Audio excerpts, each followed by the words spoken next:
बिस्मिल्लाहिर्रहमानिर्रहीम। अच्छा भाई, एक और सवाल आया मेरे पास। तो ये मेरा टच ख़राब हो गया शायद, पता नहीं क्या हो गया।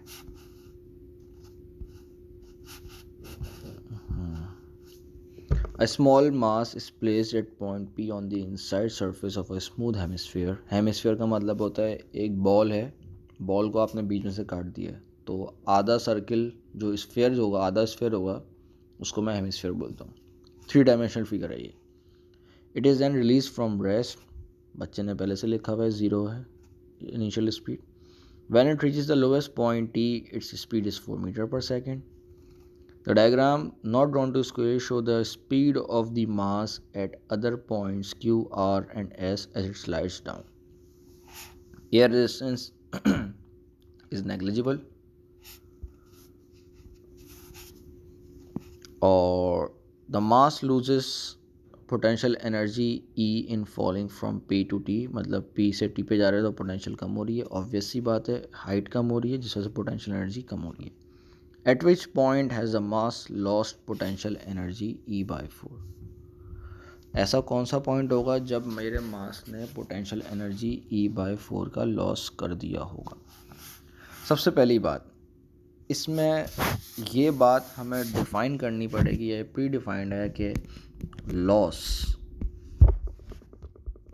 of potential energy would be equal to gain of kinetic energy। ये तो पहली बात हो गई। अब मुझे चेक करना है मेरे पास टोटल गेन कितना हुआ। पहली बात ये कि जब मेरे पास इस पर्टिकुलर पॉइंट पर काइनेटिक एनर्जी ज़ीरो है, क्यों ज़ीरो है? क्योंकि वेलोसिटी ज़ीरो है, तो यहाँ पर ई K is zero and E P is maximum. इसी तरह इस टी पॉइंट पर मेरे पास ई के मैक्सिमम होगा और ई पी, अगर मैं चेंज निकालूँ, ई पी हमेशा चेंज से ही निकलता है, वो ज़ीरो हो जाएगा। मैं ई पी नहीं निकाल सकता, मुझे हाइट का चेंज नहीं बताया हुआ है इसने, लेकिन मैं काइनेटिक एनर्जी निकाल सकता हूँ। Let's try. Maximum kinetic energy कितनी हो सकती है? Okay, let's see. Kinetic energy का फॉर्मूला आजकल जो मेरे पास चल रहा है, that is E K is equals to half M V square, जिसमें मुझे मास नहीं पता, लेकिन मैं एज्यूम कर लेता हूँ 1 है क्योंकि मास सेम रहेगा। तो E K is equals to 0.5 times 1 times velocity maximum जो मेरे पास जा रही है इज़ 4 मीटर पर सेकेंड, तो 4 का स्क्वायर। तो मैक्सिमम काइनेटिक एनर्जी जो मैं अटेन कर रहा हूँ, अचीव कर रहा हूँ, इज़ 8 जूल्स। ये मेरी मैक्सिमम काइनेटिक एनर्जी अचीव हो रही है। अच्छा, वो भाई साहब मुझसे पूछ रहे हैं ऐसा पॉइंट बताओ जब आपके पास पोटेंशियल एनर्जी E/4 रह जाए। अच्छा, तो अगर मैं इसको डिवाइडेड बाय 4 कर लूँ, काइनेटिक एनर्जी डिवाइडेड बाय 4 कर लूँ, तो मुझे पता चल जाएगा कहाँ पे मेरे पास लॉस ज़्यादा हुआ है। So that is 2 joules. अब मुझे 2 जूल्स की एनर्जी ढूंढनी है, कहाँ पर आ रही है। इतना सा काम है मेरा, बस चेक कर लेते हैं। अच्छा, अब अगर मैं Q की बात करूं, let's check Q first.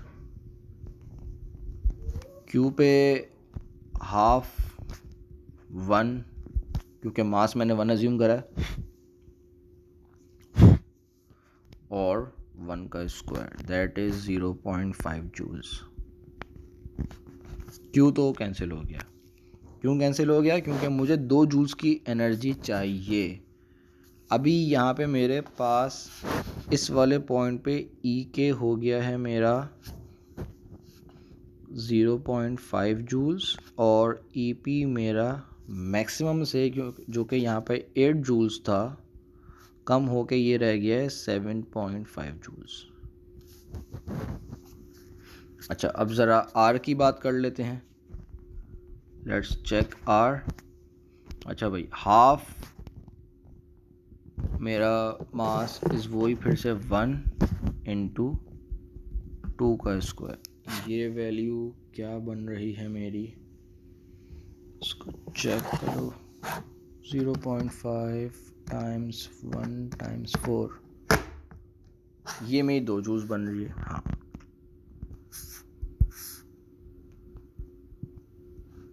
2 joules are बन रहा है। तो अब इस मोमेंट पे क्या हो गया मेरे पास, इस मोमेंट पे मेरे पास काइनेटिक एनर्जी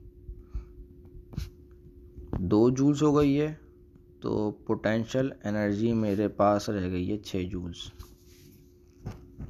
अच्छा, और आगे बढ़ते हैं। तो ये पॉसिबल कंडीशन लग रही है, क्योंकि यहाँ पे मेरे पास 2 जूल्स की लॉस हो रहा है, क्योंकि ये 2 जूल्स मेरे पास जा रहा है काइनेटिक एनर्जी में। क्योंकि मुझे इसने बोला, ये इसका स्टेटमेंट ये बोल रहा है लॉस हो गया पोटेंशियल एनर्जी का E/4 का। तो E/4 का लॉस का मतलब है काइनेटिक एनर्जी 2 जूल्स हो जाएगी, और पोटेंशियल एनर्जी का लॉस E/4 मतलब 1/4 पार्ट हो गया। इज़ मोर लाइक कि आपने 8 डब्बे बनाए हैं, पता नहीं 8 डब्बे कैसे बनते हैं यार, 4 हो गए, 6 7 8, हाँ।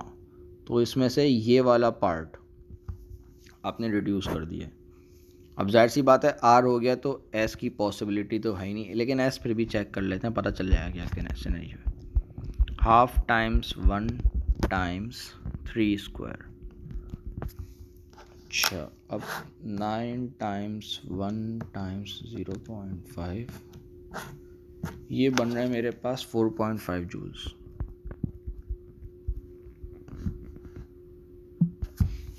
अच्छा, तो ये भी गलत हो गया।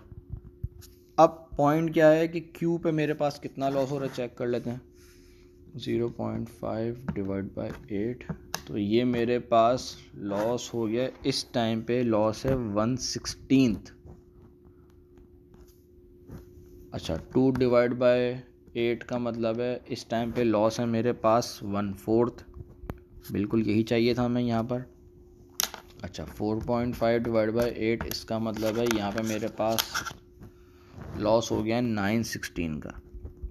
तो मेरा ये इसका आंसर हो गया।